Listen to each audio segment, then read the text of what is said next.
এই নাবালক যারা মন্ত্রীর পদমর্যাদায়, তাদের এই ধরনের ভারত বিরোধী কথা বলা বন্ধ করুন। আর চিকিৎসা নেওয়ার জন্য করাচি আর লাহোরে যান। তাকে যে অপবাদে করা হয়েছে এটা সম্পূর্ণভাবে তালিবান। আজকে এরকম একটা উগ্রবাদী সংগঠনের কমান্ডার, সন্ত্রাসী, জঙ্গি, তাকে আজকে গ্রেফতার করার পরে আদালতে তোলা হচ্ছে রাজকীয় সম্মানে। How dare! চিন্তা করতে পারেন এটা দুঃসাহস কত বড়। এই স্বাধীন সার্বভৌম বাংলাদেশে আজকে খুনিদের, ডাকাতদের, জঙ্গিদের তোলা হচ্ছে রাজকীয় সম্মানে, আর নিরপরাধ আলেমদের হাতে হাত করা, পায়ে ডান্ডা বেরি করে আদালতে তোলা হচ্ছে। পৃথিবী পুরোটা ঘটনা জুড়ে গতকালকে এমনটা কিন্তু সবাই ধারণা করেছিল, কিন্তু এখানে যে বক্তব্য উঠে এসেছে এই বক্তব্যগুলোর মধ্যে স্বাভাবিকভাবেই কেমন জানি কিন্তু কিন্তু একটা প্রশ্ন তৈরি হয়ে যায়।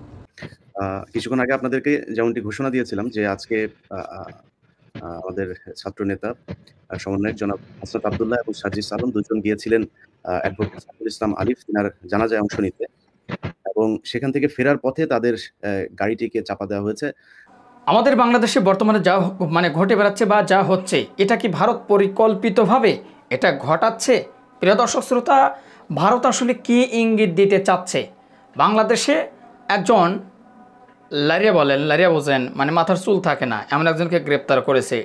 সেটা সবাই আপনারা খুব ভালো করে জানেন, ইস্কন নেতা। একে গ্রেপ্তারের পর থেকে কিন্তু দেশের পরিস্থিতি খুবই ভয়াবহর দিকে যাচ্ছে, কারণ এই বেচারাকে গ্রেপ্তারের পর একজন আইনজীবী প্রাণ দিল ওই লারিয়াদের হাতে। এখন প্রিয় দর্শক শ্রোতা, ভারত থেকে তারপরে একের পর এক হুঁশিয়ারি দিয়ে যাচ্ছে, এমনকি বর্তমানে উপদেষ্টা মণ্ডলীদেরকে কড়া হুঁশিয়ারি দিয়েছে ভারতের একজন মন্ত্রী। তাহলে তারা কি বোঝাইতে চাচ্ছে, কি বোঝানোর চেষ্টা করছে? যে বাংলাদেশের সাথে কি তাদের একটি ফাটাফাটি বাজতে যাচ্ছে? প্রিয় দর্শক, বিস্তারিত জানতে চলেছেন আজকের এই ভিডিওতে, তাই সবাইকে বলবো একটু ধৈর্য সহকারে ভিডিওটি দেখতে থাকুন। আর সবাই কমেন্ট বক্সে একটা আওয়াজ তুলুন, সেটি হলো বাংলাদেশ থেকে ইসকন নিষিদ্ধ করতে হবে, করতে হবে, করতে হবে। কারণ এটা একটা সন্ত্রাসী সংগঠন, এটা একটা জঙ্গি সংগঠন। এই সন্ত্রাসী সংগঠন বাংলাদেশে থাকতে পারে না। আপনাদের মতামত অবশ্যই কমেন্ট বক্সে জানাবেন। চলুন কথা না বাড়িয়ে এক এক করে সবগুলো ভিডিওর মূল আলোচনাগুলো শুনে আসি। আজকে এরকম একটা উগ্রবাদী সংগঠনের কমান্ডার, সন্ত্রাসী, জঙ্গি, তাকে আজকে গ্রেফতার করার পরে আদালতে তোলা হচ্ছে রাজকীয় সম্মানে। How dare! চিন্তা করতে পারেন এটা দুঃসাহস কত বড়। এই স্বাধীন সার্বভৌম বাংলাদেশে আজকে খুনিদের, ডাকাতদের, জঙ্গিদের তোলা হচ্ছে রাজকীয় সম্মানে, আর নিরপরাধ আলেমদের হাতে হাত করা, পায়ে ডান্ডা বেরি করে আদালতে তোলা হচ্ছে। পৃথিবীর যে কোনো দেশের তুলনায় বাংলাদেশে ভিন্ন ধর্মাবলম্বী ভাইরা সবচাইতে নিরাপদ এবং সবচাইতে আরামে আছে। আজকে এই ঘটনা যদি ভারতে ঘটতো, জাস্ট সিম্পলি আপনাকে জিজ্ঞেস করি যে ভারতে মুসলমানেরা একজন হিন্দু ভাইকে গলা কেটে হত্যা করেছে, বা কুপিয়ে হত্যা করেছে, বা যে কোনো কায়দায় হত্যা করেছে, আপনি চিন্তা করেন তো 2 ঘন্টার মধ্যে আমার মনে হয় 80% মুসলমানের বাড়িঘর তছনছ হয়ে যেত। 80% মুসলমানের বাড়ি ঘর, ব্যবসা প্রতিষ্ঠান এবং রক্তের বন্যা হয়ে যেত ইন্ডিয়ায়। আসলে আমাদের দেশে দীর্ঘ 16টি বছর যে ভারতীয় একটি আধিপত্যবাদ এবং আগ্রাসন এখানে জেগে বসেছিল, এবং ভারতীয় পরিকল্পনায় এই দেশকে যেভাবে ভারত ব্যবহার করেছে এবং তাদের একটি অলিখিত অঙ্গরাজ্য হিসাবে এই দেশটাকে তারা লুটপাট করে খেয়েছে, সেই জায়গা থেকে ছাত্র জনতা গত 5ই আগস্ট সেই ভারতীয় তাবেদারি শক্তিকে বাংলাদেশ থেকে বিতাড়িত করে দিল্লি পাঠিয়ে দিয়েছে। এর পরপরই ভারত এই দেশকে নিয়ে নানান যে ষড়যন্ত্র, নানান যে চক্রান্ত, তাদের নানান যে এখানে মানে আপনার নীল নকশা, সেটি বাস্তবায়নের সর্বোচ্চ চেষ্টা চালিয়ে যাচ্ছেন। তাদের হাতে সর্বশেষ ট্রাম্প কার্ড, যে সংখ্যালঘু ট্রাম্প কার্ড, এই ট্রাম্প কার্ডকে ব্যবহার করে তারা এখন বাংলাদেশকে একটা বিপদে ফেলার সর্বাত্মক চেষ্টায় লিপ্ত রয়েছেন। যেমন ধরেন এই যে সনাতনী ধর্মের ভাই বোনেরা, সনাতন ধর্ম নিয়ে আমাদের কোনো আপত্তি নেই, হিন্দু ধর্ম নিয়ে আমাদের কোনো আপত্তি নেই, মুসলমান, খ্রিস্টান, বৌদ্ধ, প্রত্যেক ধর্মের মানুষ হাজার বছর ধরে এই বাংলাদেশের মাটিতে বসবাস করে আসছে। আমাদের হাজার বছরের সম্প্রীতির ইতিহাস কিন্তু বাংলাদেশের পরতে পরতে লুকিয়ে রয়েছে। কিন্তু আজকে এই সম্প্রীতির ইতিহাসে যারা ভাঙন ধরাতে চায়, যারা দেশে দাঙ্গা লাগাতে চায়, এরা প্রত্যেকে ভারতীয় প্রেসক্রিপশন বাস্তবায়নে লিপ্ত রয়েছে। আজকে ভারত তাদের এদেশীয় এজেন্টদের দিয়ে এদেশে একটি দাঙ্গা লাগানোর সর্বাত্মক চেষ্টা করছে। এখানে হিন্দু মুসলিম এই দুটো শব্দকে ব্যবহার করে যদি কোনো ধরনের একটা দাঙ্গা লাগানো যায়, তাহলে আন্তর্জাতিক পরিমণ্ডলে, বিশ্ব দরবারে দেখানো যাবে যে বাংলাদেশে মুসলমানদের দ্বারা অন্যান্য ধর্মাবলম্বী যারা তারা নির্যাতিত, নিপীড়িত, ইত্যাদি ইত্যাদি। কিন্তু আমি চ্যালেঞ্জ দিয়ে বলতে পারি পৃথিবীর যে কোনো দেশের তুলনায় বাংলাদেশে ভিন্ন ধর্মাবলম্বী ভাইরা সবচাইতে নিরাপদ এবং সবচাইতে আরামে আছে। আজকে এই ঘটনা যদি ভারতে ঘটতো, জাস্ট সিম্পলি আপনাকে জিজ্ঞেস করি যে ভারতে মুসলমানেরা একজন হিন্দু ভাইকে গলা কেটে হত্যা করেছে, বা কুপিয়ে হত্যা করেছে, বা যে কোনো কায়দায় হত্যা করেছে, আপনি চিন্তা করেন তো 2 ঘন্টার মধ্যে আমার মনে হয় 80% মুসলমানের বাড়িঘর তছনছ হয়ে যেত। 80% মুসলমানের বাড়ি ঘর, ব্যবসা প্রতিষ্ঠান এবং রক্তের বন্যা হয়ে যেত ইন্ডিয়ায়। কিন্তু বাংলাদেশে উগ্র হিন্দুত্ববাদী সংগঠন ইসকনের সন্ত্রাসীরা আমাদের তরুণ আইনজীবী সাইফুল ইসলামকে গলা কেটে পিটিয়ে রক্তাক্ত করে হত্যা করেছেন।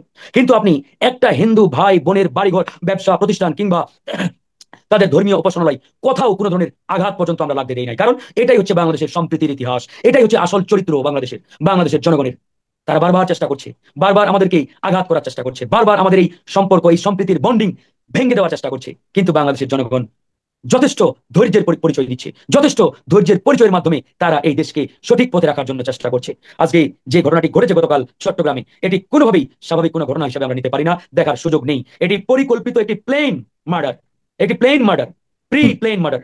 এবং এই মার্ডারের মাধ্যমে তারা চায় বাংলাদেশে হিন্দু মুসলমানদের মধ্যে একটা উত্তেজনাকর পরিস্থিতি তৈরি করে একটা সাম্প্রদায়িক দাঙ্গা লাগানোর জন্য। আর এই দাঙ্গা লাগাতে পারলেই খুনি হাসিনাকে দিল্লি থেকে বাংলাদেশে ফিরিয়ে আনা সহজ হবে। আর বাংলাদেশে ফিরিয়ে আনতে পারলেই আওয়ামী লীগ তথা আওয়ামী লীগের মূল পৃষ্ঠপোষক, আওয়ামী লীগের মূল শক্তি, সেই দিল্লির আধিপত্যবাদী খুনি ডাকাতদের সর্দার যাদেরকে আমরা বলি, সেই উগ্রবাদী সংগঠন, উগ্রবাদী রাজনৈতিক দল, সেই বিজেপি যে বাংলাদেশ নিয়ে পরিকল্পনা, সেই পরিকল্পনা তারা বাস্তবায়ন করতে পারবে। আজকে দেখেন ইসকনকে একটি ধর্মীয় সংগঠন হিসেবে প্রচার করার চেষ্টা করছে, ধর্মীয় সংগঠন হিসেবে এটাকে বয়ান তৈরির চেষ্টা করছে। কিন্তু আমরা পরিষ্কারভাবে বলতে চাই, আমাদের সাথে যারা সত্যিকার অর্থে হিন্দু ধর্মের অনুসারী তারাও একমত হবেন। তারাও বলেছেন এই ইসকন সংগঠনটি কোনোভাবেই আমাদের মূল যে স্পিরিট, আমাদের ধর্মীয় যে স্পিরিট, এই ধর্মীয় স্পিরিটের সাথে যায় না। এটি হচ্ছে ভারতীয় সন্ত্রাসবাদী সংগঠন RSS এর অনুসারী এবং তাদের এজেন্ডা বাস্তবায়নকারী একটি সংগঠন। এই সংগঠন ইতিমধ্যে পৃথিবীর অনেক দেশে নিষিদ্ধ হয়েছে, বিশেষ করে মালয়েশিয়া, ইন্দোনেশিয়া, সিঙ্গাপুর, রাশিয়া, এমনকি আপনার সিঙ্গাপুরেও এর কার্যক্রম নিষিদ্ধ। এরকম অনেক দেশে এই ইসকনকে তারা নিষিদ্ধ করেছে। সুতরাং সেই জায়গা থেকে আমরা বলতে পারি, এরকম একটি উগ্রবাদী সন্ত্রাসবাদী সংগঠন কোনোভাবেই বাংলাদেশের এই পবিত্র ভূমিতে শহীদদের রক্তের উপরে দাঁড়িয়ে আজকের যে বাংলাদেশের জমিন, এই জমিনে কোনোভাবেই থাকতে পারে না। আজকে ছাত্ররা দাবি তুলেছে, রাজনৈতিক দলগুলো দাবি তুলেছে, জনগণ দাবি তুলেছে, এই উগ্রবাদী সংগঠনটিকে অনতিবিলম্বে বাংলাদেশে নিষিদ্ধ ঘোষণা করতে হবে। একই সাথে আমরা সরকারকেও বলেছি, গতকালকে আমরা রাতেই বিক্ষোভ করেছি ঢাকা বিশ্ববিদ্যালয়ে রাজধানীর পুরানা পল্টনে, এবং সেখান থেকে 24 ঘন্টার আলটিমেটাম দিয়েছিলাম এই সরকারকে 24 আওয়ার্সের মধ্যে এই উগ্রবাদী সংগঠনটিকে নিষিদ্ধ ঘোষণা করতে হবে। কিন্তু আমরা এখনো আশানুরূপ এই সরকারের কাছ থেকে কোনো সিদ্ধান্ত আমরা পাই নাই। আজকে এই সরকারকে আমাদের বলতেই হয়, এই সরকারকে এখন সিদ্ধান্ত নিতে হবে তারা কি সেই ভারতীয় তাবেদারি উগ্রবাদী সংগঠন ইসকনের পক্ষে নাকি বাংলাদেশের 20 কোটি জনগণের পক্ষে। জনগণ যেটি চাই, জনগণের যেটি প্রত্যাশা, জনগণের যেটি ডিমান্ড, এই ডিমান্ডের সাথে সরকার যদি একমত না হয় কিংবা সরকার যদি জনগণের কথা চিন্তা না করে সিদ্ধান্ত না নেয়, তাহলে জনগণও কিন্তু কঠোর হতে বাধ্য হবে। আজকে সরকারের নানান কর্মকাণ্ড নিয়ে আমরা অনেকটাই সন্দিহান। যেখানে জনগণ চাই, অধিকাংশ রাজনৈতিক দল চাই এই ইসকনকে নিষিদ্ধ করতে, ভারতীয় তাবেদারি বাংলাদেশ থেকে মুছে ফেলতে, সেখানে কেন এই সরকার ভারতের দিকে তাকিয়ে আছে? ভয়, এই প্রশ্নটি আমাদের করতেই হবে। কিছুক্ষণ আগে আমাদের বৈষম্য বিরোধী লিডার সমন্বয়ক রাফি খুব চমৎকারভাবে বলেছেন, এই সরকারের পরতে পরতে ডানে বামে উপরে নিচে ভারতীয় রয়ের দালাল, ভারতীয় এজেন্টরা নানান চেয়ারে বসা, ভারতীয় এজেন্টদের নানান চেয়ারে বসা রেখে আপনি এই বিপ্লব পরবর্তী বাংলাদেশে বিপ্লবের স্পিরিটকে ধরে রাখতে চান। মানে আপনি বলতে যাচ্ছেন যা কিছু ঘটছে এখানে সম্পূর্ণ ভারতের ইন্ধন রয়েছে এবং ভারতের ইন্ধনেই আচ্ছা, এখানে ভারতীয় পরিকল্পনা, ভারতীয় এজেন্ডা এখানে বাস্তবায়ন চলছে। এখন কেন চলছে এটি আমি ব্যাখ্যা করি সংক্ষেপে। আপনি জানেন যে আমরা 5 আগস্ট ভারতের সর্বোচ্চ মূল্যবান যে প্রোডাক্ট, মূল্যমানের যে প্রোডাক্ট খুনি হাসিনা, তাকে কিন্তু বাংলাদেশের জনগণ, ছাত্র জনতা বাংলাদেশ থেকে বিতাড়িত করেছে, উৎখাত করেছে। কিন্তু খুনি হাসিনার রুহানি সন্তানরা আমাদের পরতে পরতে আমাদের নানান স্তরে তারা বিদ্যমান, তারা চেয়ার দখল করে আছে। বিশেষ করে প্রশাসন যন্ত্রে, পুলিশ বাহিনীতে 95% চেয়ারে খুনি হাসিনার নিয়োগপ্রাপ্ত ভারতীয় দালালরা বসা। এখন তারা প্রথম 2 মাস অর্থাৎ আগস্ট সেপ্টেম্বরে প্রচন্ড রকম চাপের মধ্যে ছিল, কণ্ঠাসার মধ্যে ছিল। ডে বাই ডে যখন তারা দেখতে পাচ্ছে আমাদের চতুর্দিকে নানান যে তৎপরতা এবং আমাদের যে শক্তিমত্তা, এই শক্তিমত্তাগুলোকে তারা ইউনাইটেড করে ডে বাই ডে শক্তিশালী হচ্ছে। এখন তারা দেখতে পাচ্ছে যে আমাদের চতুর্দিকে আমাদের ভাই বেরাদার, আমাদের বন্ধু বান্ধব, অর্থাৎ সবাই তো ভারতীয় রয়ের লোকজন, সবাই তো ভারতের লোকজন। এই নাবালক যারা মন্ত্রীর পদমর্যাদায়, তাদের এই ধরনের ভারত বিরোধী কথা বলা বন্ধ করুন। আর চিকিৎসা নেওয়ার জন্য করাচি আর লাহোরে যান। তাকে যে অপবাদে করা হয়েছে এটা সম্পূর্ণভাবে তালিবান, IS এবং মৌলবাদী শক্তির পদধ্বনি। বাংলাদেশের তত্ত্বাবধায়ক সরকারের এক প্রশাসক সরাসরি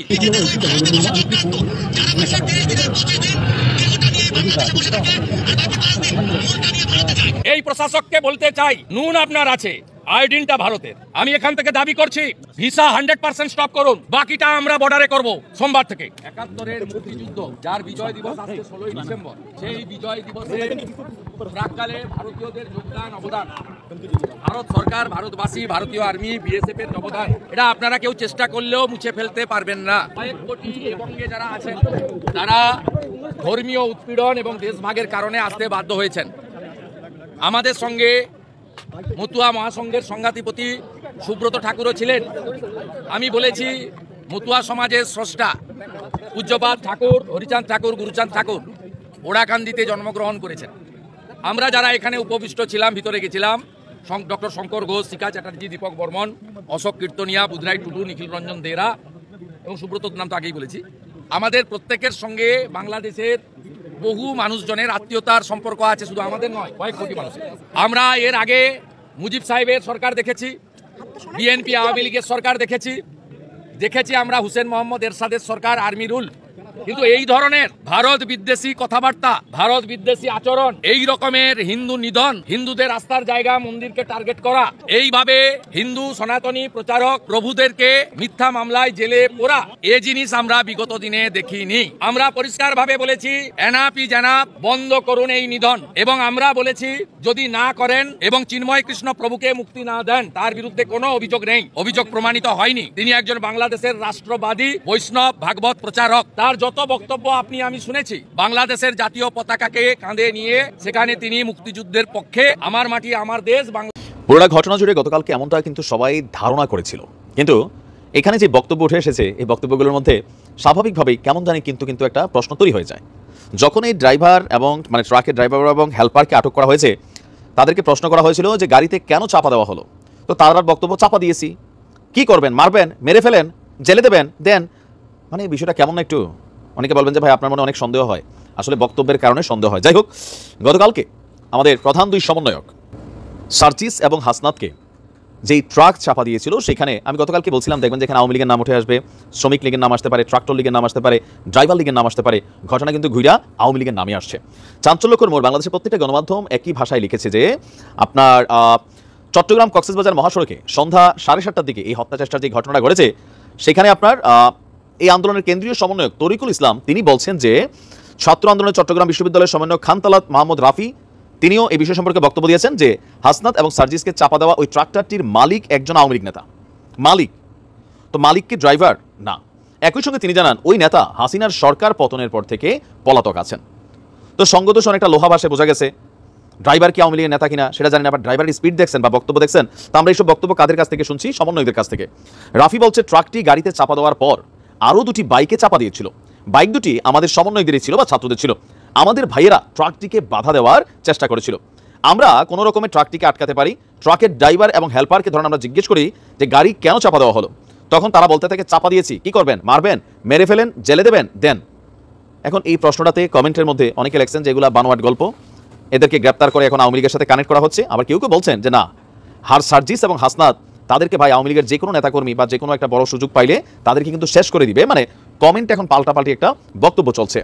এখন এই যে খানতালাত রাফি, সে কিন্তু ঘটনাটার প্রত্যক্ষদর্শী ছিল। তো তার বক্তব্য হচ্ছে যে আমাদের নিরাপত্তা ঝুঁকি রয়েছে, নানাভাবে আমাদেরকে হত্যার চেষ্টা করা হচ্ছে। আজকে 3টি গাড়িতে আমরা ঢাকায় ফিরছিলাম, এর মধ্যে একটি গাড়িতে হাসনাত ভাই এবং সার্জিস ভাই ছিলেন, অন্য একটি গাড়িতে আমরা ছিলাম। তো ট্রাকটি সম্পূর্ণ উদ্দেশ্য প্রণোদিতভাবেই আমাদেরকে চাপা দেওয়ার চেষ্টা করে। তো সেই ড্রাইভারকে কি তার যেই গাড়ির মালিক আছে আওয়ামী লীগের পলাতক নেতা, তিনি কি নির্দেশ দিচ্ছেন? তাকে কি আওয়ামী লীগ সরকার কর্তৃক বা আওয়ামী লীগের নেতাকর্মী কর্তৃক টাকা পয়সা দেওয়া হয়েছে দুই ড্রাইভারে? নাকি আসলে শেখ হাসিনার প্রতি ভালোবাসায় মনে করা হচ্ছে যে সার্জিস এবং হাসনাত যত কালপ্রিট, ছাত্রলীগের নাম ভাঙায় খাইছো, এখন সরকার ফালাইছো, এই ক্ষোভে আসো তোমাদেরকে শেষ করে দিই, এরকম মেন্টালিটি থেকে কোনো ঘটনা ঘটাইছে? নাকি আসলে ঘটনাটার মধ্যে আরও নানান ঝোল আছে? নাকি এমন কোনো বক্তব্যই দেয় নাই যেভাবে বক্তব্যটা আসছে? কারণ ওই যে আমি গতকালকে অ্যাডভান্স বলে দিছি, বাংলাদেশে এখন যেইখানে যেই ঘটনাটা ঘটে সেটার পেছনে আওয়ামী লীগ কানেক্টেড একটা সন্দেহ মানুষের মধ্যে কাজ করে। কেন? এই যে সাজানো বাগান আওয়ামী লীগের তছনছ হয়ে গেল, এটা তো আওয়ামী লীগ সাধারণভাবে বরদাস্ত করবে না, হজম করবে না। যতটুকু পারে বিরোধী দলে থেকে বা মানে ক্ষমতার বাহিরে থেকে এদেরকে ডিস্টারবেন্স করা, এগুলো আওয়ামী লীগ করবে। যেমনটা সরকার পতনের বেলা আপনি দেখেন জামাত এবং বিএনপি দীর্ঘদিন যাবত তারা মেটিকুলাসলি প্ল্যান করে ছাত্রলীগের মধ্যে প্রবেশ করে, আওয়ামী লীগের মধ্যে প্রবেশ করে, তারাও যেমন ঘটাইছে, এটা সরকার সবসময় টেনশনে থাকে। যে দল ক্ষমতার বাহিরে এই জিনিসগুলো তাদের সাথে কানেক্টেড থাকে। তবে আমরা চাই আইনশৃঙ্খলা বাহিনী ব্যাপক জিজ্ঞাসাবাদের মাধ্যমে, ওই গাড়ির ড্রাইভার আওয়ামী লীগের ছিল সেজন্য কি বলে যে মালিক আওয়ামী লীগ ছিল সেজন্য ড্রাইভার আওয়ামী লীগ হবে, কিন্তু তা না। তবে সে যদি এই কথা বলেই থাকে, এখন আমাদের সমন্বয়করা বলছেন এখন তো মিথ্যা বলার কোনো কারণ নাই যে হ্যাঁ মেরে ফেলেন, ইচ্ছা করে দিছে, কি করবেন? তাহলে তাকে রিমান্ডে নেওয়া হোক, জিজ্ঞাসাবাদ করা হোক, আর তার ব্যক্তি পরিচয় সম্পর্কে জাতির সামনে প্রকাশ করা হোক। আমরাও দেখি সে আসলে কি ছিল আর কেন এই ধরনের একটা মানে ঘটনা ঘটানোর পর, ধরা খাওয়ার পর কি কেউ এরকম কথা বলে? একটু কেমন অস্বাভাবিক না? হয়তো ভয়ে বইলা দিছে, অথবা এখানে আরো কিছু ঘটনা আছে। তো দেখা যাক। যেমনটি ঘোষণা দিয়েছিলাম যে আজকে আমাদের ছাত্র নেতা সমন্বয়ক জনাব হাসনাত আব্দুল্লাহ এবং সার্জিস আলম দুজন গিয়েছিলেন অ্যাডভোকেট সাইফুল ইসলাম আলিফ তিনার জানাজায় অংশ নিতে, এবং সেখান থেকে ফেরার পথে তাদের গাড়িটিকে চাপা দেওয়া হয়েছে। তো তাদের সেই বহরে যে গাড়িটি ছিল সেই গাড়িটি দুমড়ে মুচড়ে যায়, কিন্তু তারা যে গাড়িটিতে ছিল সেই গাড়িটি মোটামুটি অক্ষত ছিল। একটু জানিয়ে রাখি যে গাড়িটিতে তারা চাপা দিয়েছে সেই গাড়িটিতে হাসনাত আব্দুল্লাহরা যাওয়ার সময় গিয়েছিল, কিন্তু আসার সময় তারা গাড়িটি ভাগ্যক্রমে পরিবর্তন করে তারা অন্য আরেকটি গাড়িতে উঠেছে, যেই কারণে সেই গাড়িটিতে তারা ছিলেন না। এবং আরেকটি তথ্য যেটি জানলাম সেটা হচ্ছে যে ওই গাড়িটি যেটি দুমড়ে মুচড়ে গিয়েছে সেই গাড়িটির মালিক হচ্ছে, এটি যেহেতু রেন্টেকারের গাড়ি, ওই গাড়িটির মালিক হচ্ছে এই জুলাই অগাস্ট অভ্যুত্থানের হত্যা মামলার একজন আসামি। তো আমরা সন্দেহ করতেই পারি যে এই ঘটনাটি আসলে কারা ঘটাতে পারেন। আমাদের সাথে হাসনাত আব্দুল্লাহ এবং সাজিদ আলম দুজনেই একই গাড়িতে আছেন। হাসান ভাই, আপনাদের কাছ থেকে বর্ণনাটা শুনি আসলে কি হয়েছিল। আসলে ভাই আমরা আজকে আলিফ ভাইয়ের বাসায় যখন যাই, সেটা হচ্ছে লোহাগড়াতে একটা গ্রামে। তো আলিফ ভাইয়ের যে জানাজাতে অভূতপূর্ব সাড়া দিয়েছে মানুষ, এবং আপনারা যে জনসমাগম দেখেছেন, 3 কিলোমিটার পর্যন্ত হচ্ছে বাইক এবং গাড়ি সেখানে ওই গ্রামে যায়। তো আমরা যাওয়ার সময় যে গাড়িটি ব্যবহার করি, আসার সময় যেহেতু মানুষের অনেক বেশি ভিড় ছিল, আমরা আলাদা আলাদা ভাবে আসি, এবং আসার সময় আমরা যাওয়ার সময় যে গাড়িতে গিয়েছি, আসার সময় আমরা অন্য গাড়িতে উঠেছি। আমরা তবে 3টা গাড়ি, চিটাগং এর যারা সমন্বয়ক ছিল, চিটাগং এর যারা স্থানীয় ছিল, এবং আমাদের টোটাল 3টা গাড়ি ছিল। আমরা এই 3টা গাড়িতে আমরা যাই। তো আমাদের ইমিডিয়েট সামনে যে গাড়িটা ছিল, ওই সামনের গাড়িটাকে হচ্ছে ট্রাক এমন ভাবে সামনে থেকে, যেটা হেড অন যে অ্যাক্সিডেন্ট, এই হেড অন অ্যাক্সিডেন্ট হয়। তো সেক্ষেত্রে আমরা পরে যেটা জেনেছি, আমরা তাকে জিজ্ঞাসাবাদ করা হয়েছে বারবার ড্রাইভার হচ্ছে অসংলগ্ন তথ্য দিচ্ছিলেন, তার তথ্য এবং বাস্তবতার সাথে কোনো মিল ছিল না। উনি জানিয়েছিলেন যে উনি পণ্য খালাসের জন্য যাচ্ছেন, কিন্তু পণ্য খালাসের কোনো ধরনের যে স্লিপ থাকে বা কোনো ধরনের ডকুমেন্টস থাকে, এগুলো ছিল না। তো এবং দ্বিতীয় যে তথ্যটি সবচেয়ে বেশি স্পর্শকাতর, জুলাই এ অভ্যুত্থানের হত্যাকাণ্ডের আসামি হচ্ছে এই গাড়ির মালিক, যে গাড়ি বা যে ট্রাকের মালিক এই অভ্যুত্থানের আসামি। এখন সেই জায়গা থেকে আমরা এই বিষয়টিকে আমরা ইতিমধ্যে বিভিন্ন সময় আমাদেরকে হত্যা করার প্রতিনিয়ত, আপনারা দেখছেন আওয়ামী লীগ, যুবলীগ এবং হচ্ছে আওয়ামী লীগের যে সেল, তারা প্রতিনিয়ত কিন্তু আমাদেরকে হত্যা করার, এগুলো হচ্ছে ওপেন, তারা হচ্ছে ঘোষণা দিচ্ছে, হুমকি দিচ্ছে। একটা বিষয় দেখেন, এত কিছুর পরেও আমরা দেখেছি যে বিগত ফেসিস্ট সরকারের সময় বঙ্গবন্ধু যাকে বলা হতো, যে শেখ মুজিবের 15 আগস্টে যদি কেউ কালো ব্যাজ ধারণা করতো, তাও তাকে পুলিশে ধরে নিয়ে যেত। কিন্তু আমরা দেখছি যে এই সময়ে যে আমাদেরকে একদম জনসম্মুখে সোশ্যাল মিডিয়াতে হত্যার হুমকি দেওয়া হচ্ছে, আমরা কিন্তু ওই ধরনের ধৈর্য শক্তি দেখাচ্ছি। আপনারা যদি আমাদের কমেন্ট সেকশনে যান, আমরা কিন্তু কমেন্ট সেকশন আমাদের উন্মুক্ত থাকে, আমরা কমেন্ট সেকশন কিন্তু আমরা বন্ধ করি না। অর্থাৎ তাদের যেই এক ধরনের সরাসরি এই যে হুমকি ধামকি, এই বিষয়গুলো কিন্তু আমরা দেখছি, এবং আমাদের যে ধৈর্য, আমাদের যেই অন্তত পরের মতের প্রতি যে সহিষ্ণুতাটা এবং দ্বিমতের যে সহিষ্ণুতাটা, সেই সহিষ্ণুতার উদারতা কিন্তু আমরা দেখাচ্ছি। আমরা প্রাণ ভয় আমাদের প্রতিনিয়ত রয়েছে, মৃত্যু ভয় আমাদেরকে প্রতিনিয়তই দেখানো হচ্ছে, কিন্তু এই মৃত্যু ভয়, প্রাণ ভয়, এই বিষয়গুলোকে আমরা পরোয়া করি না। আমরা এই পর্যায়ে এটি যদি হত্যার চেষ্টা হয়ে থাকে, এটি যদি কোনো ধরনের হত্যা চেষ্টার বিন্দু মাত্র কোনো ধরনের সংযোগ থেকে থাকে, আমরা যেটি করেছি, আইন শৃঙ্খলা রক্ষাকারী বাহিনী যারা রয়েছে, তারা তদন্ত সাপেক্ষে বিদ্যমান আইনে প্রয়োজনীয় ব্যবস্থা নেবেন। এর পাশাপাশি আমরা স্পষ্ট ভাবে বলছি, আমাদেরকে এভাবে ভয় দেখিয়ে, আমাদেরকে এভাবে যে হত্যা করে ফেলবে, সম্ভব না। একজন হাসনাত মারা গেলে কি হবে, একজন সার্জিস মারা গেলে কিছুই হবে না, কিচ্ছু হবে না। একজন, আমরা দেখেছি না যে আন্দোলনের সময় পুলিশ খুব দুঃখ করে বলছিল স্বরাষ্ট্রমন্ত্রীকে, যে একটা গুলি লাগে, একজন পরে আবার আরেকজন উঠে দাঁড়ায় যায়। তা আমরাও একজন হয়তো মরে যাবো, কিন্তু সমস্যা নাই, আরেক জায়গায় আরেকজন হাসনাত দাঁড়ায় যাবে, আরেকজন সার্জিস দাঁড়ায় যাবে, কোনো কিছু থেমে থাকবে না। আমরা এই অভ্যুত্থান পরবর্তী যে জীবনটা, এই জীবনটা একটা বোনাস জীবন। এই জীবনটা প্রত্যেকটা মুহূর্তের জন্য আমরা সৃষ্টিকর্তার প্রতি কৃতজ্ঞ। আমাদের প্রাপ্তির কিছুই নাই, সৃষ্টিকর্তা আল্লাহর কাছে আমরা কৃতজ্ঞ। তবে আমাদেরকে ভয় দেখে আসলে লাভ নাই, কারণ শহীদের তামান্না নিয়ে আমরা রাস্তায় এসেছি। যতদিন না পর্যন্ত এই যে ভারতীয় আধিপত্যবাদ, এই যে ইসকনের যে উগ্রতা, আমাদের প্রতিনিয়ত যে দেশের মধ্যে একটা অস্থিতিশীল ষড়যন্ত্র, আওয়ামী লীগের ষড়যন্ত্র, বিদেশে বসে ষড়যন্ত্র অব্যাহত রেখেছে, সেটির বিরুদ্ধে আমাদের লড়াই সংগ্রাম অব্যাহত থাকবে। সাজিদ ভাই, সাজিদ ভাই শুনছে তো না? হাসনাত ভাই, সাজিদ ভাই কি শুনছে আমার কথা? সার্জিস পিছনে কথা বলছে। আচ্ছা সাজিদ ভাই, আপনার সাথে আপনাকে একটু শুনি। তার মাঝখানে হাসনাত ভাই, আমরা একটু ইসকনের বিষয়টা নিয়ে কথা বলতে চাই। আপনারা দেখছেন ইসকন যে সন্ত্রাসী কার্যকলাপ চালাচ্ছে, তো এই সন্ত্রাসীদেরকে আসলে মোকাবেলা করার জন্য আমাদের পদ্ধতিটা আসলে এখন কি হবে? আজিজ ভাই, আপনার কাছ দিয়ে শেষ করি। সেটা হচ্ছে যে ইসকনের পরিস্থিতি আপনারা দেখছেন, সারা দেশে তারা কি ধরনের তাণ্ডব চালাচ্ছে। গতকালকে যে কায়দায় একজন মানুষকে জবাই করে হত্যা করা হয়েছে, এরপরেও মানে তাদের ব্যাপারে কি তাদেরকে সন্ত্রাসী সংগঠন হিসেবে চিহ্নিত করা, নিষিদ্ধ করার ব্যাপারে আপনাদের কোনো প্রক্রিয়া আছে কিনা? দেখুন ভাই, আমরা আমাদের জায়গা থেকে একটা জিনিস স্পষ্ট করে বলেছি, সেটা হচ্ছে যে ধর্ম আমাদেরকে শেখায় যে প্রত্যেক ধর্মের প্রতি শ্রদ্ধাশীল হতে। আমরা আমাদের জায়গা থেকে প্রত্যেক ধর্মের প্রতি শ্রদ্ধাশীল, সে ইসলাম ধর্ম হোক, হিন্দু ধর্ম হোক, খ্রিস্টান ধর্ম হোক, বৌদ্ধ ধর্ম, যেই ধর্ম হোক না কেন। কিন্তু কোনো একটা ধর্মের নাম ব্যবহার করে কেউ যদি কোনো একটা উগ্রবাদী সংগঠন করে এবং সেই উগ্রবাদী সংগঠনকে ব্যবহার করে মানুষকে প্রকাশ্যে দিবালোকে জবাই করে হত্যার মতো নৃশংস ঘটনা ঘটায়, তাহলে সেই উগ্রবাদী সংগঠনের অস্তিত্ব কখনো আমরা সমর্থন করতে পারি না। এই কারণে আমরা আমাদের জায়গা থেকে আজকে স্পষ্ট করে বলেছি, এই ইসকন নামক উগ্রবাদী সংগঠন, যার অতীত রেকর্ড যদি আপনি দেখেন, যেই কালো রেকর্ড গুলো এখন বের হয়ে আসছে, যেই রেকর্ড গুলো এতদিন আওয়ামী লীগ ধামাচাপা দিয়ে রেখেছিল, সেই রেকর্ড গুলো কিন্তু এখন বের হয়ে আসছে। আমরা আমাদের জায়গা থেকে স্পষ্ট করে বলেছি, ধর্মকে ব্যবহার করে কোনো একটি উগ্রবাদী সংগঠন, এই ইসকনের মতো সংগঠন যদি বাংলাদেশে এরকম নারকীয় ঘটনা যা ঘটিয়েছে তা আবারও ঘটায়, তা আমরা আমাদের জায়গা থেকে কখনোই হতে দিব না, এবং সেটি ঘটানোর পূর্বেই যেন তাদেরকে তাদের জায়গায় নিষিদ্ধ করা হয়। আমরা আরেকটা জিনিস বলি, এই বিষয়ে আমাদের অবস্থান একদম স্পষ্ট। যারা আমাদের সনাতন ধর্মাবলম্বী ভাইরা রয়েছেন, হিন্দু ধর্মের ভাইরা রয়েছেন, তারা আমাদের ভাই, কিন্তু এখানে ইসকন আর হিন্দু ধর্ম এই দুইটাকে যেন এক করে না ফেলা হয়, দুইটা ভিন্ন জিনিস। এখানে সনাতন ধর্মকে আশ্রয় করে ব্যবহার করে কিছু উগ্রবাদী আছে হিন্দু ধর্মের, যারা এই ইসকনের সাথে যুক্ত এবং তারা এই কাজগুলো করছে। আমাদের অবস্থা একদম স্পষ্ট, এরকম প্রকাশ্যে দিবালোকে হত্যাযজ্ঞের সাথে জড়িত উগ্রবাদী সংগঠনকে অবশ্যই এই বাংলাদেশে নিষিদ্ধ করতে হবে। যে হিন্দু এই ইসকন হচ্ছে আলাদা, হিন্দু আলাদা, এরা সব আমার আলাদা, কিন্তু আমরা তো এই বিভিন্ন ছবি টবি যেগুলো সোশ্যাল মিডিয়াতে দেখছি যে এই ইসকনের প্রোগ্রামে এই হিন্দুরা, সেইখানে আওয়ামী লীগ ছাত্রলীগের লোকজন তো দেখা যাচ্ছে, যাদের নামে হত্যা মামলা হচ্ছে তাদেরকেও বিভিন্ন ভিডিও ফুটেজে দেখা যাচ্ছে। তো এই ক্ষেত্রে আসলে সরকারের মানে করণীয় কি, আপনারা কি চিন্তা করছেন তাদের ব্যাপারে?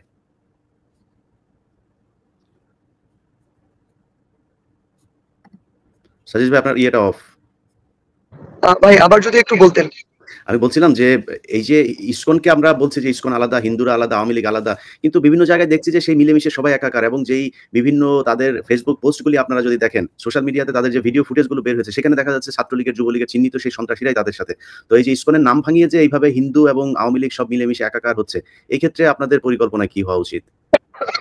ভাই একদম স্পষ্ট করে একটা জিনিস বলি, ফ্যাসিস্ট আওয়ামী লীগ এবং তাদের দোসররা এখন গিরগিটির মতো নানা রূপ ধারণ করেছে। তারা আনসারদের কাছে গিয়ে আনসার লীগ হয়েছে, সচিবালয়ে গিয়ে আমলা লীগ হয়েছে, বিচার বিভাগে গিয়ে বিচারপতি লীগ হয়েছে, তারা এখন বিভিন্ন রূপে, এখন তারা ইসকন লীগ হয়ে যাচ্ছে। আমাদের এই নতুন যে ইসকন লীগ, আমরা তাদেরকে আমাদের জায়গা থেকে একটা জিনিস বলি, ইভেন অনেকে, আমি তো একটা জিনিস বলেছি যে সকল হিন্দুকে আমি আমার জায়গা থেকে ইসকন মনে করি না, হিন্দু ধর্মাবলম্বী যারা রয়েছেন, কিন্তু হিন্দু যারা ইসকন রয়েছেন, ইসকন সংগঠনটির সাথে যুক্ত সরাসরি, তারা আসলে হিন্দু ধর্মাবলম্বী আছে। তো সেই জায়গা থেকে যারা এই উগ্রতাকে ধারণ করে, আমরা তো তাদেরকে আমরা ইসকনের উগ্রপন্থী হিসেবেই ট্রিট করব। এবং যে সকল ভণ্ড সুবিধাবাজ আওয়ামী লীগের দোসররা যারা এখন ইসকন লীগে রূপান্তরিত হয়েছেন, তাদের ক্ষেত্রে একই কথা প্রযোজ্য। তাদের ক্ষেত্রে তাদেরকে আসলে আমরা আমাদের জায়গা থেকে আইন শৃঙ্খলা রক্ষাকারী বাহিনী এবং বিচার বিভাগকে আরেকটু অ্যাক্টিভ প্রত্যাশা করি। আমরা এই ঘটনা তো 5ই অগাস্টের পরে বাংলাদেশে এরকম প্রকাশ্যে দিবালোকে একজনকে জবাই করে হত্যা করা হবে, এটা কিভাবে সম্ভব? এটা তো আমাদের কল্পনার মধ্যেও ছিল না। সেই জায়গায় যে রূপেই হোক, যেভাবেই হোক, যেই ধর্মের পরিচয় হোক না কেন, যা কিছু ব্যবহার করে হোক না কেন, যে এই হত্যাকাণ্ডের সাথে জড়িত, যারা উস্কানি দিয়েছে, এখন দিচ্ছে, তাদের সবাইকে দ্রুত বিচারের আওতায় এনে এই যে একটি অপ্রত্যাশিত নৃশংস ঘটনা, এটির একটি মীমাংসা এবং দৃষ্টান্তমূলক শাস্তির ব্যবস্থা করতে হবে। জি ধন্যবাদ ভাই, আপনারা দুজনই খুবই ক্লান্ত দেখা যাচ্ছে, বিশেষ করে হাসনাত ভাইকে খুবই ক্লান্ত দেখা যাচ্ছে। আপনাদের কাছে আমার একটা অনুরোধ থাকবে হাসনাত ভাই, যে আপনারা এই যে এখন যে রাতের বেলায় যে এত রাতে আপনারা গাড়িতে করে ঢাকায় ফিরছেন, এটা আমার কাছে পছন্দ হয় নাই। এই বিষয়গুলোতে আপনাদেরকে আরো সতর্ক হতে হবে, এবং যারা এই ফ্যাসিস্ট সরকারের বিরুদ্ধে, এই সন্ত্রাসী ইসকন, সন্ত্রাসী আওয়ামী লীগ, এদের বিরুদ্ধে, এবং কিছু হিন্দু সংগঠন, আমি কালকে একজনের একটা ইমেল পেয়েছি ভাই, ওদের ইসকনের চাইতে ভয়ঙ্কর কিন্তু হচ্ছে এই যে হিন্দু জাগরণিক জোট নামে একটা নতুন যে সংগঠন, তাদের ইদানিং খুব দেখা যাচ্ছে। কালকে একটা সন্ত্রাসী আপনার এই যে মিডিয়াতে বক্তব্য দিয়েছে, সেই জোটের সম্ভবত একজন মুখপাত্র। তো এদের ব্যাপারে আমার মনে হয় আপনাদের অনেক বেশি হওয়া দরকার। আমি সেই 2019 সালে আমার একটা ডকুমেন্ট ছিল, সেখানে আমি দেখিয়েছিলাম যে এরা কিভাবে সংঘবদ্ধভাবে সেই তাদের নিজেদের ট্রান্সপোর্টেশন আছে, নিজেদের ওয়্যারলেস সুবিধা আছে, তাদের অস্ত্র আছে, সবকিছুই তারা খুব পরিকল্পিতভাবে এই দেশে সন্ত্রাসী কার্যক্রম চালানোর জন্য করছে। আমার মনে হয় আপনারা যখন রাতের বেলা বা দিনের বেলা যখন যেখানে যান, যেই জেলাতে যান, সেই জেলার পুলিশ সুপারকে ইনফর্ম করা, এবং তারপরও নিজেদের কিছু ইয়েও রাখা, কারণ ইসকন যে পরিমাণে প্রশাসনে তাদের লোক ঢুকিয়েছে, কাকে বিশ্বাস করবেন সেটা নিয়েও আসলে একটা সন্দেহ রয়ে গেছে। হাসনাত ভাই যদি কিছু বলতে চান আপনি বললে আমরা শেষ করি। আমরা যেটা বলতে চাই সেটা হচ্ছে যে বাংলাদেশে যদি কেউ থাকে, তাকে বাংলাদেশি হিসাবেই থাকা উচিত।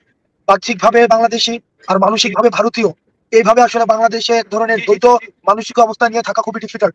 সেজন্য আমার সনাতন ধর্মের যে ভাইরা রয়েছেন, আমরা তাদের বা আমরা সবার ধর্মীয় সম্প্রীতিতে আমাদের পূর্ণ সমর্থন রয়েছে। এখানে একটা বিষয় গুলিয়ে ফেলা হয় যে ইসকন বিরোধিতা মানেই কিন্তু হিন্দু বিরোধিতা নয়। যারা সনাতন ধর্মের রয়েছে, হিন্দু একটা ধর্ম, এটা নিজস্ব কালচার রয়েছে, তাদের নিজস্ব হচ্ছে রিচুয়ালস রয়েছে, সবকিছুই সেটা তারা তাদের মতো করে পালন করবে, এবং সেটা পালনের ক্ষেত্রে রাষ্ট্রীয় ব্যবস্থা থেকে তাদের সম্পূর্ণ নিরাপত্তার ব্যবস্থা করবে। আমরা আমাদের জায়গা থেকে সহায়তা করব, আমাদের এই পারস্পরিক বোঝাপড়া থাকবে। আমরা কিন্তু এই যে কৃষ্ণ যে চিন্ময়কে ধরা হয়েছে, উনি কিন্তু হিন্দু বলে ওনাকে ধরা হয়নি, উনি ধর্মীয় উগ্রবাদী এবং রাষ্ট্রের মধ্যে রাষ্ট্রদ্রোহিতার অভিযোগ ওনাকে ধরা হয়েছে। তো সুতরাং বাংলাদেশে বসে বিদেশের কোন ষড়যন্ত্র এখানে বাস্তবায়নের পথ হতে অন্তত আমরা করে দিব না, অন্তত আমরা বেঁচে থাকতে সেই সুযোগ কোনোভাবে আমরা দিব না। 2 নম্বর বিষয় হচ্ছে যে পার্শ্ববর্তী দেশ যে ভারত, আমরা আমাদের যে ছোটবেলা থেকে আমরা দেখছি যে তাদের সাথে বাংলাদেশের যে সম্পর্ক, এই সম্পর্কটি কিন্তু ন্যায্যতার ভিত্তিতে গড়ে ওঠেনি। এই সম্পর্কটি হয়েছে আপোষের ভিত্তিতে। এই সম্পর্কটি হচ্ছে ঢাকায় ক্ষমতা টিকিয়ে রাখার জন্য দিল্লিকে কিবলা বানিয়ে রাখা হয়েছে, দিল্লিকে সবসময় হচ্ছে এক ধরনের মেরুদণ্ড বর্গা দিয়ে ঢাকার হচ্ছে বঙ্গভবনের ক্ষমতায় দখল করে রাখা হয়েছে। আমরা আমাদের 24 পরবর্তী বাংলাদেশে এই দিল্লিকে ক্যাপলা বানিয়ে বাংলাদেশ শাসন করবে এই সুযোগ আর নেই। সেজন্য আমাদের ভারতের সাথে সম্পর্ক হবে ন্যায্যতার ভিত্তিতে। সেই ন্যায্যতার জায়গা থেকে ভারত যেহেতু খুনি ফ্যাসিস্ট শেখ হাসিনাকে আশ্রয় দিয়েছে, আমরা চাই, এবং আমাদের দেশে যে ষড়যন্ত্রগুলো হচ্ছে সেই ষড়যন্ত্র কিন্তু ভারতে বসে হচ্ছে। সেজন্য ভারতের প্রশাসন, ভারতের ফরেন মিনিস্ট্রির উচিত, এবং আমি মনে করি এই অন্তর্বর্তীকালীন সরকার ভারতের ফরেন মিনিস্ট্রির কাছে জবাবদিহিতা চাওয়া উচিত। কেন তারা এই আওয়ামী লীগ সরকারকে, যে সরকারকে জনগণ সিদ্ধান্ত নিয়েছে যে তারা এই দেশে থাকবে না, এই সরকারকে কেন তারা হচ্ছে সহায়তা করছে, এই বিষয়ে বাংলাদেশের উচিত ফরেন মিনিস্ট্রির হচ্ছে জবাবদিহিতা চাওয়া। তৃতীয় বিষয়, ভারতকে বোঝা উচিত ভারতের যে সম্পর্কটি এটি হচ্ছে নেশন টু নেশন রিলেশন, অর্থাৎ ভারতের সাথে বাংলাদেশের। কিন্তু আমরা এই বিষয়টি অনুভব করছি ভারত বাংলাদেশের সাথে সম্পর্ক করতে চায় না, ভারত ফেসিবাদের দূষর আওয়ামী লীগের সাথে সম্পর্ক করতে চায়। অর্থাৎ ভারত যদি মনে করে থাকে যে তারা নেশন টু নেশন সম্পর্ক ডেভেলপ না করে, তারা নেশন টু পার্টি সম্পর্ক ডেভেলপ করবে, party to party, nation to party অথবা পার্টি টু পার্টি সম্পর্ক ডেভেলপ করবে, তাহলে এটি এই 24 পরবর্তী বাংলাদেশ অথবা বর্তমান বিশ্ব রাজনৈতিক ব্যবস্থার ক্ষেত্রে এটি একটি ত্রুটিপূর্ণ সিদ্ধান্ত বলে আমি মনে করছি। সেজন্য পৃথিবীর কেউ, আমাদের রিসিপ্রোক্যাল একটা ওয়ার্ল্ডে আমরা বসবাস করি, প্রত্যেকে সহায়তা নিয়ে বসবাস করে, প্রিয় দর্শক শ্রোতা, আশা করি সবগুলো ভিডিও দেখেছেন এবং সকল বিশ্লেষকদের আলোচনাগুলো আপনারা শুনেছেন। তো অবশ্যই এবার আপনারা কিন্তু বুঝতে পেরেছেন যে বর্তমান পরিস্থিতি কোন দিকে এগোচ্ছে, বা দেশের বাইরে থেকে, ভারত থেকে হাসিনা বাংলাদেশের পরিস্থিতি বিনষ্ট করার জন্য কিভাবে পায়তারা করে যাচ্ছে। প্রিয় দর্শক শ্রোতা, অবশ্যই আপনাদের মূল্যবান মতামত জানাবেন, পারলে ভিডিওটি শেয়ার করে সবারই দেখার সুযোগ করে দিবেন।